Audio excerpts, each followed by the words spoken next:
And then some other news out there, guys. Some crazy news actually broken earlier this week. Now a lot of the numbers have been clarified by the BBC Worldwide News, as one of the biggest cheat providers in the entire world has been taken down by a Chinese police force working and collaborating alongside Tencent. The holy gods that you do not want to mess with has been proven again. We actually did the first video on this. It was a lack of translation between Chinese currency on the Weibo.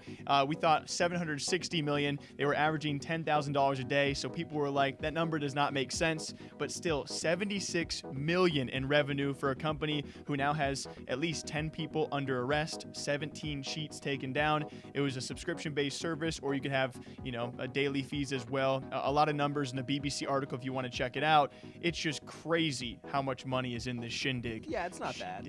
It's not a bad amount of money. If I had to compare mine to what they make. Yeah, what we make here at Esports Talk compared to what they made over there in China. Not bad overall.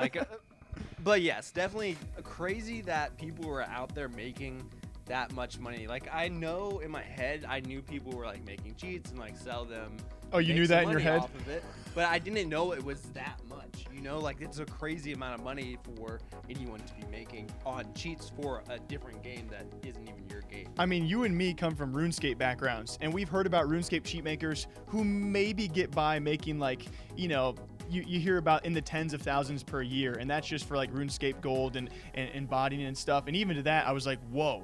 But then you hear the 76 million, 46 million in assets seized. These guys were buying supercars for what they made, and evidently mostly pertaining to mobile gaming, which just goes to show you how powerful that market is, but also had cheats for mainstream games like Overwatch, and that's not the best mainstream game, but you know what I mean, Overwatch, Valorant, that so on and so forth.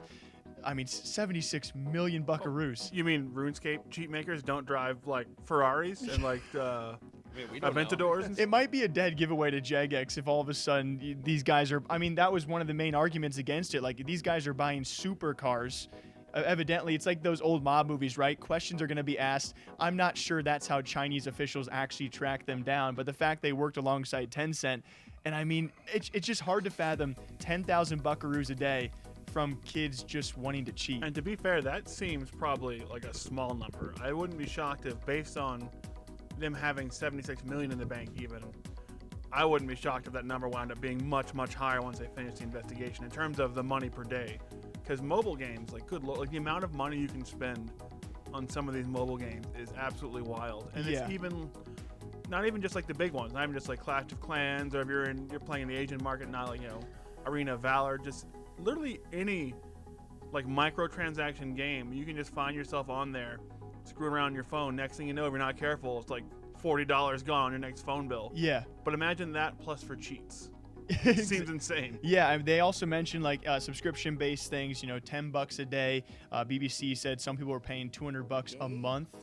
$200 a month to cheat. I mean, that's just insane to me. But also, to your point, a lot of the numbers not really making too much sense. We at first thought 760 million in revenue. It's now 76 million. People are like $10,000 a day. But how do you have 46 million in assets? Yeah, $10,000 a day would be about something. 3.65 million a year, so it's got to be something more, or something is wonky. And we've also covered other stories where Activision has pursued these cheat makers. They just do this weird thing where they send the private investigators to your doorstep and are like, hey, shut her down. And of course, those operations probably not near the money this one is. And then lastly, when it's Tencent and it's also over in China where they take things, I would say, in my personal opinion, what we've covered so far, very, very strict compared to all of the regulations around here. They must have been doing some cheats for PUBG Mobile or something that Tencent had a piece of, because I guess that makes sense. When Big Daddy Tencent comes in, stuff gets real. I mean, they have a lot of games, and so I wouldn't be surprised if they were dabbling in a lot of different mobile games. But seeing Tencent get involved is kind of terrifying, to be honest, of they teamed up with the police to come after you and shut down your entire thing. Yeah. That's when you hope you wore your brown pants. Right, that's a brown pants kind of day. And I hate how we're matched. But, I mean, yeah, especially because you're right. They either affected their game, of course, the average player base by, course, you're ruining the game by having cheaters, or they affected their bottom line somehow in some way. And Tencent's like, this is just not going to happen. So it has now been clarified as of right now, 76 million in revenue, supercars, and 10 people now under arrest in one of the biggest ever cheating scandals, now put to rest by Chinese local police alongside Tencent. What do you guys think, huh? Hectic money out there and cheating, and we'll see what's next in crazy esports news. Until next time, take care of yourselves, folks. I shouldn't have done that.